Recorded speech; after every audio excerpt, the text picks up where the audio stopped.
Welcome back to Your Haunted Neighborhood, where every story is a step into the unknown. In this neighborhood, the air is heavy, the echoes grow louder, and the night leans closer. We'll walk the forgotten streets and stir the stories that refuse to rest. I'm your host, Jody Bohr. Each week, I share true stories of haunted places, cursed objects, chilling encounters, and the paranormal. In your haunted neighborhood, the alleys twist, the trees sigh, and the night waits with bated breath. Together, we'll follow the crooked path into a story you won't soon forget. Tonight, we're leaving the streetlights behind and stepping into the deep back country where old train tunnels swallow sound and legends outlive the people who tell them. Some places don't just feel haunted, they warn you to leave. But what happens when you don't? Tonight, one of our haunted neighbors has a story that has found its way to us and is dying to be told. So let's open the door, shall we? Step inside your haunted neighborhood. A camping trip in the backwoods of West Virginia turns terrifying when four friends hear invisible footsteps in the creek, whispers warning them to leave, and come face to face with a shadowy figure. This story is called Multiple Encounters While Camping with Friends.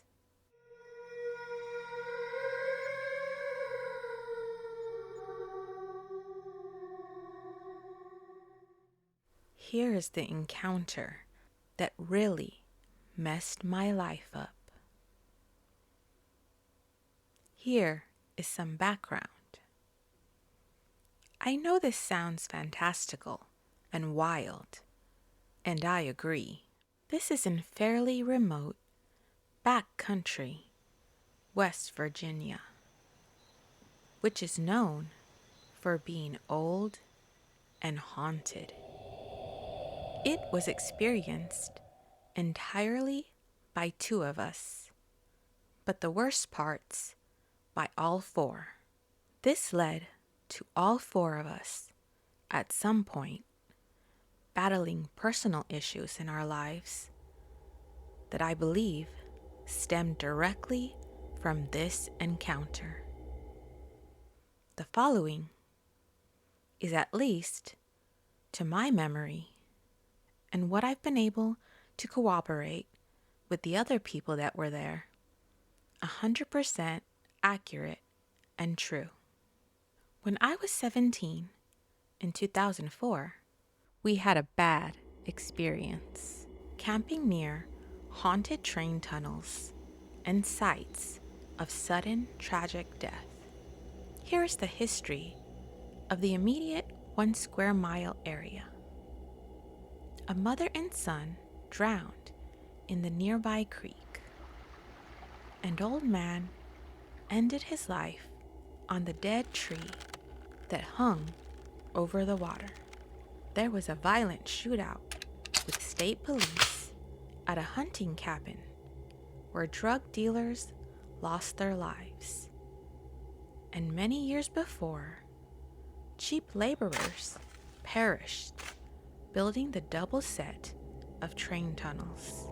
They were actually buried in a long-forgotten little graveyard nearby the tunnels that has since been found and restored.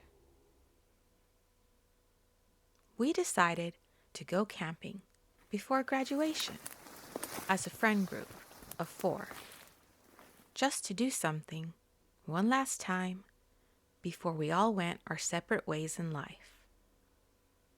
This is private property on the backside of a big forested hill around which the creek flows in a huge several-mile-long bend.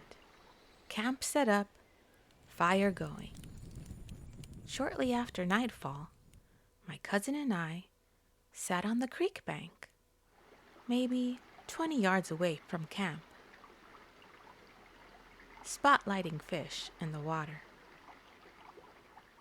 when we began to hear a rhythmic slosh of what sounded like someone wading through the water, maybe halfway up their shin deep.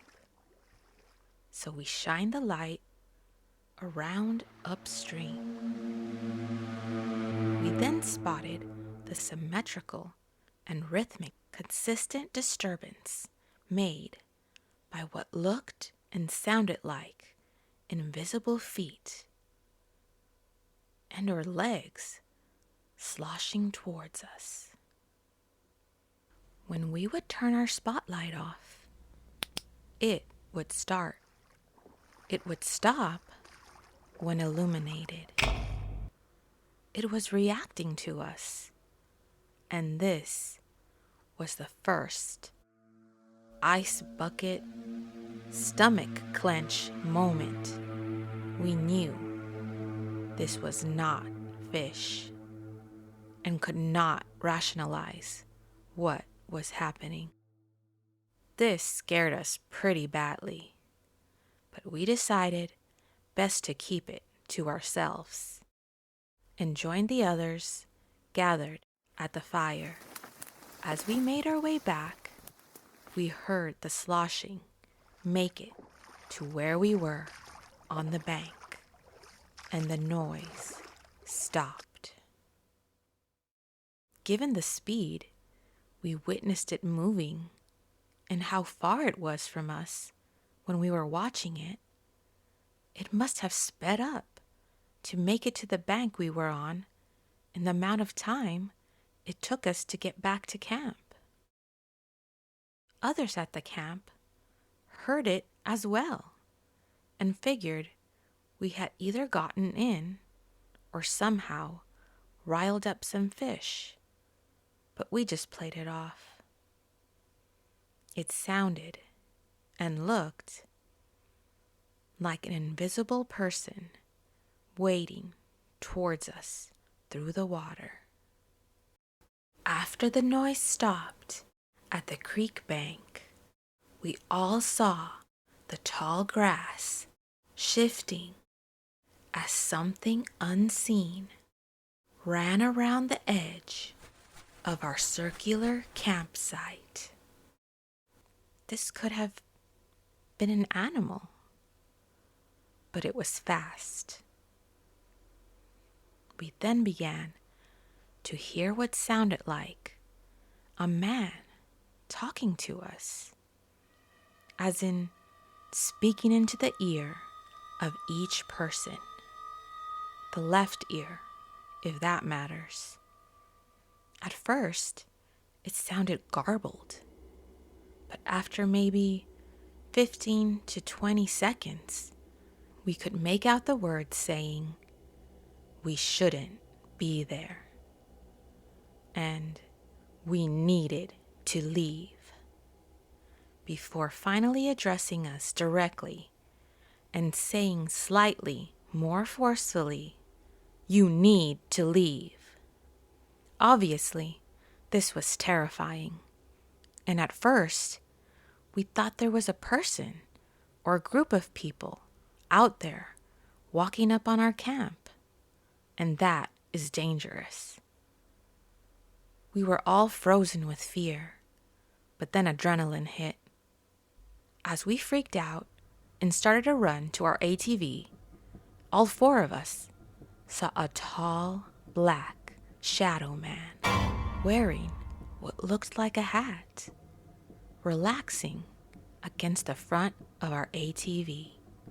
It straightened up when we saw it, and it saw us, and it just sort of hung there, staring at us for a few seconds. No feet. The legs ended in sort of wavy lines, like looking above the fire at the heat waves. It stood out against the dark night behind it. The girl screamed, which broke our fear freeze. And it zipped like the flash back towards the train tunnels people had died in. Interestingly, when we went to start the ATV, it turned over sluggishly, as if the battery had been slightly drained. Despite working fine not long before when we wrote it down. This entire event happened over the course of maybe 5 to 10 minutes, and within an hour of the sun going down. After putting our story out there, I received a lot of feedback from people who have also had bad encounters in this area over many years. Even a guy I worked with, who I didn't know knew this area, told me that my uncle had hired him to trap in that area, and it was the only place he didn't check traps alone at night. He said it was almost like the animals leave that place at night. No less than a month later, my uncle, who owns the property, was up on the hill, raccoon hunting at night, with a dog. At some point, the dog was on a rock, face up above him, and knocked a large rock loose that fell and struck my uncle in the side of the neck. This, understandably, messed him up pretty bad and paralyzed almost his entire body. But he still had limited functionality on his left side. We could never figure out how he got himself back to his ATV and turned it around and drove himself out of there. It wasn't until probably 2 or 3 years later, around Halloween, when my story makes its rounds on the local online groups, that my uncle texted my mother out of the blue. You have no reason to believe my uncle's character reference, but he is a salt of the earth, hunting, farming, working man, even working past his retirement. Honest, funny, just an incredibly stand-up guy. He is easygoing, but also no nonsense. In his text to my mother, he said, "I've never told anybody this before, and I probably won't again. The man in the hat the kids saw at the creek that night helped pick me up off the ground and put me back on my ATV and got me turned around. Until I heard that, I had always assumed that the shadow man was the one who was trying to scare us out of there. But thinking back on it, maybe he was the one whispering to us, telling us we need to leave and possibly avoid something scarier and more dangerous. Although I have no idea what could have been scarier than that.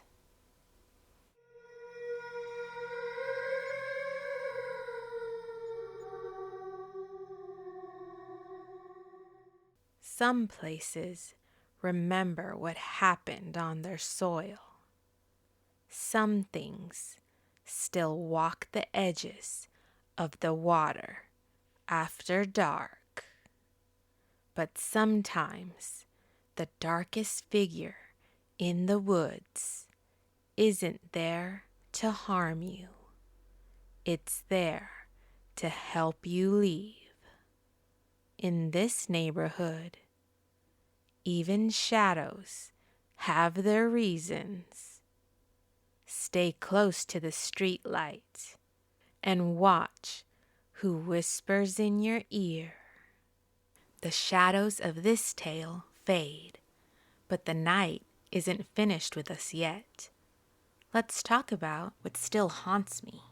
This one gets me because of how many layers of fear there are.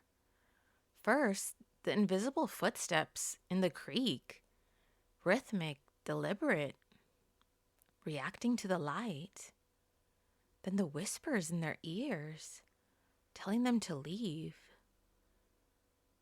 To each person all at the same time. And finally, the shadow man in the hat, waiting at their ATV like he belonged there. But what really unsettles me is the twist. Years later, the uncle saying that same figure actually helped him after his accident?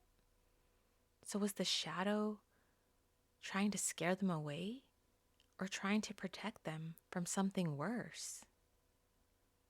That duality is terrifying. Sometimes it's scarier not knowing if the figure watching you is a predator or a guardian. Whether you're a skeptic, a believer, or somewhere in between, thank you for letting the dark speak through these streets tonight. I hope the stories slipped under your skin, made you tremble, and made you long for what stirs in the unseen. Stay close to the street light and watch where the sidewalk leads. If you'd like to submit your stories, send them to YourHauntedNeighborhood@gmail.com, and you can hear your story featured on Your Haunted Neighborhood podcast. I hope you'll come back for the next story. I'm your host, Jody War, and you've been listening to Your Haunted Neighborhood. Until next time, stay close, stay curious, and stay haunted. See you around the neighborhood.